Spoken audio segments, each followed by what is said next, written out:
Hey everyone, just a quick reminder. Only about 25% of you watching are subscribed to the channel. If you're enjoying the content, hitting that subscribe button would really help the channel grow. And while you're at it, smash that like button too. It helps a ton, and lets me know you're enjoying the content. Thanks for being here, and let's dive into the story. The house wasn't supposed to be ours. We weren't looking for anything this big or this old, and we definitely weren't looking for something this cheap. Yet, the realtor smiled a little too hard as she let us inside. "It's a hidden gem," she said, unlocking the door with a flourish. "A place full of history." I remember how my dad nudged my mom as we stepped into the dusty entryway. "A little elbow grease, and this place will be perfect." None of us noticed the neighbors watching us from their porches, silent. None of us questioned why the mailbox was empty, despite a for sale sign that had been there for years. None of us knew the rule. Not yet. The house was huge. A Victorian relic, all faded wallpaper and sagging floors. The stained glass windows cast weird colors across the hallways, twisting sunlight into eerie shapes. Still, we loved it. Dad was already talking about renovations. Mom was picturing a garden. Me? I was exploring the upstairs bedrooms when I noticed something off. The doors, all of them had deadbolts, from the outside, like they were meant to keep something in. Then, that night, the scratching started, faint at first, a sound that could be the wind, could be the old pipes. But by the second night, it wasn't just scratching, it was breathing. I should have told someone.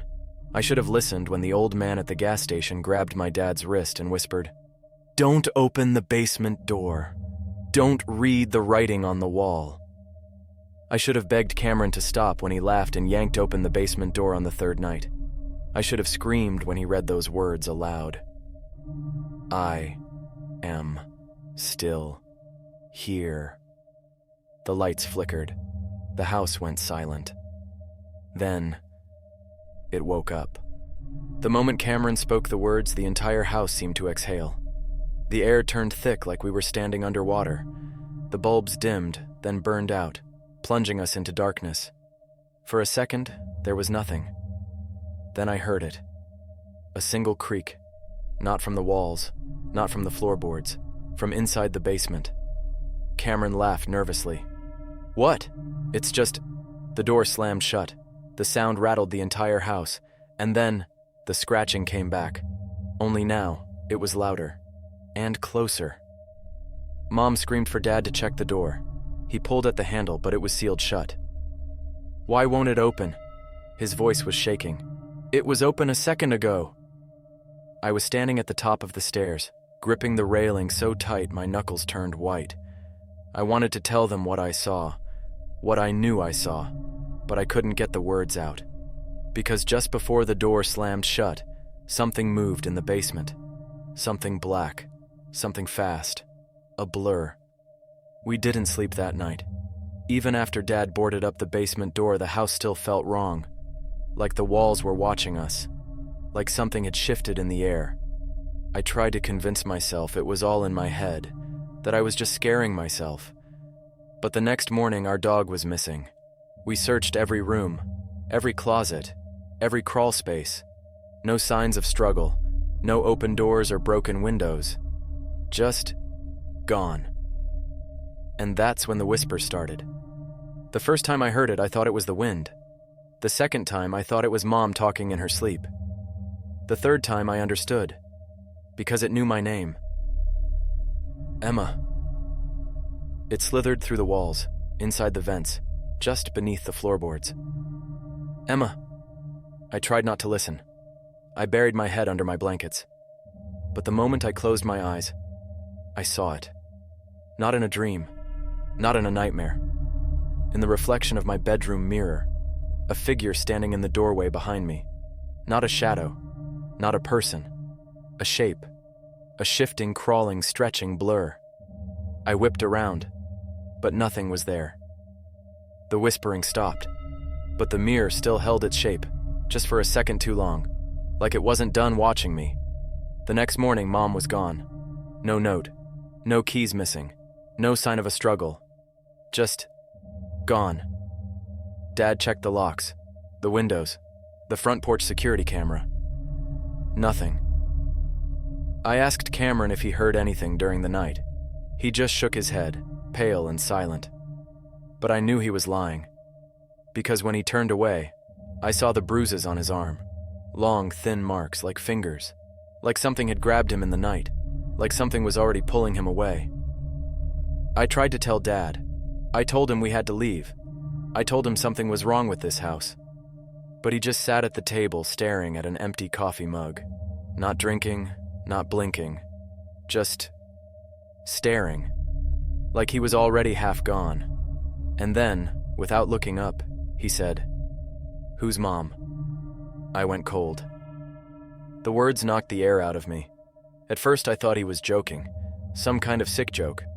But when he finally looked up from his coffee mug, his eyes were empty. Like something had scooped him out. Like something had rewritten him. "Emma, are you feeling okay?" "Dad, Mom. Mom is missing. She was just here last night." "Emma, honey. Are you sure you're not confused?" He smiled. That thin, vacant smile. "It's just been the three of us. You, me, and Cameron." I felt my stomach drop. It had taken her. Not just her body. Not just her presence. It had taken her completely.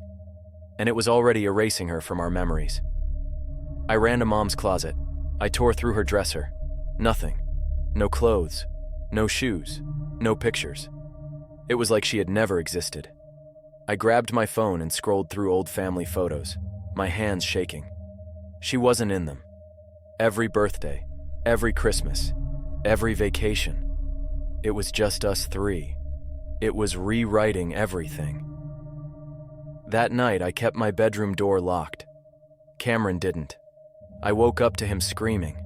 I stumbled into the hallway, heart racing, but his door was wide open. His bed was empty. The sheets looked untouched, like he had never slept there at all. I ran through the house. I screamed his name. Nothing. I tried shaking Dad awake, but he just stared at me like I was losing my mind. "Emma, who's Cameron?" And then the house creaked. A long, slow, shuddering breath, and I felt it, something just behind me. I turned. The black blur was standing in the doorway, shifting, crawling, watching. I finally understood. This wasn't a haunting. It wasn't a curse. The house wasn't haunted. The house was alive, and it was eating us, one by one, until there was nothing left, until we had never been here at all. The walls are breathing. I know how that sounds. I know it makes me sound crazy, but I can hear them. A slow inhale, a slow exhale. The house is alive, and it's getting ready to swallow me whole. I should have left the second Cameron disappeared. I should have listened to the voice scratching at the back of my head, screaming at me to run, but I didn't. I couldn't, because by the time I understood what was happening, the house already had me. I tried. I really did. I grabbed my shoes, my phone, my keys. I ran for the front door. But when I opened it, I stepped back inside. At first, I thought I'd made a mistake. I turned, ran back through the door, and landed in the same hallway. No matter how many times I tried, I never made it outside. The front door, the back door, the windows, everything led back inside. The house was done playing. I was never leaving. Then came the voices. Not whispers, not faint scratching, but voices. Speaking in perfect clarity. Speaking like they knew me. And they did. Because they were my family. "Emma?" I spun around. My mother stood at the top of the stairs. I wanted to run to her. I wanted to believe she had just been lost somewhere in the house, that this nightmare had an explanation. But her eyes were wrong. They were too dark, too wide. And when she smiled, her mouth stretched too far. "Come on, sweetheart," she said, her voice wrong, warped, too slow. "Let's go eat dinner." Her teeth were black. Then I heard Dad's voice. "Hey, Emma, you okay?" I turned. He was standing in the kitchen doorway, smiling. His shadow was facing the wrong way. Then Cameron. He stepped from the hall closet, smiling like nothing had happened. "Why do you look so scared?" he asked. His feet weren't touching the ground. I ran. I ran upstairs, locking myself in Mom and Dad's bedroom. I shoved the dresser against the door. I could hear them on the other side. All of them. Whispering, laughing, knocking. "Let us in. Emma, we love you. You're the last one left. Don't be scared." But I am. I am so scared. And I know the truth now. I know why the town never warned us. Because there was nothing they could do. The house needs a family. And once it has one, it won't let them go. Not ever. I don't have much time. I can already feel it pulling at me. I forget things. Small things. My birthday. My favorite color. But it's getting worse. My hands are starting to blur when I look at them. I think I know why the house let me find this notebook. It wants me to write it down. It wants to trap someone else. So this is my warning. If you are reading this, it knows you now. You need to leave. You need to run. But it's already too late. Because if you're reading this, that means you found the house, and the house has found you. The woman shudders and closes the notebook. "That was terrifying," she mutters.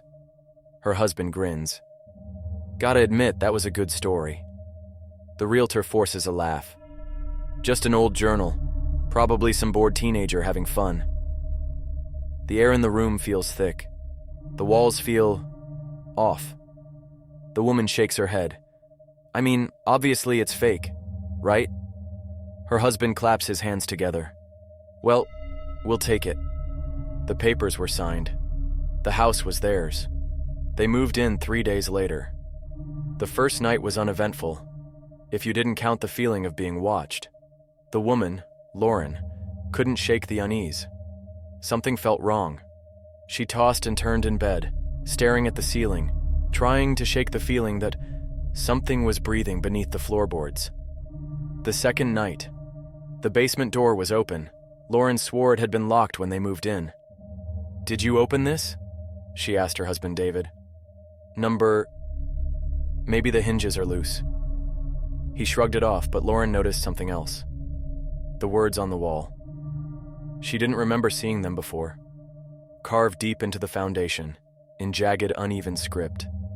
"I am still here." A chill ran down her spine. "David, we need to leave." He laughed. "It's just a creepy old house, babe. We got a hell of a deal. Stop freaking yourself out." Lauren looked at the wall one last time. The words seemed deeper than before, almost like the stone had just been cut. The third night. The whispers started. Lauren heard them when she brushed her teeth, barely audible over the sound of running water. She heard them from inside the walls, just beyond the range of understanding. By the time she crawled into bed, her nerves were shot. Then, just as she closed her eyes, the bedroom door creaked open. Her breath caught in her throat. "David?" She turned. David was still asleep. The door was wide open, and there was a figure standing in the hallway, shifting, crawling, watching. A black blur. Lauren shot up in bed, heart hammering. She blinked, and it was gone. Only the whisper remained. "I see you now." The fourth night. She woke up to David screaming. She stumbled out of bed, panic flooding her body. But David wasn't in bed anymore. He wasn't in the room. He wasn't in the house. There were no signs of forced entry, no broken windows. It was like he had never been there at all. Lauren ran to her phone, fumbling to call the police. She scrolled through her contacts. His number was gone. She checked their wedding photos. He wasn't in any of them. She ran to the closet. His clothes were missing. And then, as she stood there, shaking, gasping for breath, she heard a knock at the front door. A slow, deliberate knock. And a voice. David's voice. "Babe, let me in." But something was wrong. His voice sounded off, like it was trying too hard to be human. Lauren took a step back. The knocking grew louder. Boom! Boom! Boom! The walls shuddered. The whispers swelled. Boom! Boom! Boom! Lauren, open the door. You have to let me in. Boom! Boom! Boom! She pressed her hands over her ears. You're not him. The knocking stopped. A long, terrible silence followed. Then, a whisper. You're the last one left. And then the lights went out. The final entry in the notebook. I am the last one. The house has taken them all. David is gone. Our photos, gone. The paperwork that says we ever lived here, gone. It has erased us from the world. And now it's coming for me. I feel it watching. I see it move in the corners of my vision. I know what's next. By tomorrow, I won't exist. And this book, it will wait. For the next family. For the next fools who think they own this house. But the truth is, this house owns us. The man closes the notebook, shuddering. That was terrifying, he mutters. His wife smirks. Gotta admit, that was a good story. The realtor forces a laugh. Just an old journal. Probably a prank. The man glances at the closet where he found the book. The dust is undisturbed, like it has been there for years. Yet, the ink on the last page still looks wet. A cold chill crawls up his spine. He shakes his head, trying to shake the feeling. I mean, obviously it's just a story, right? His wife smirks. I guess so. She looks at the realtor and says, We'll take it.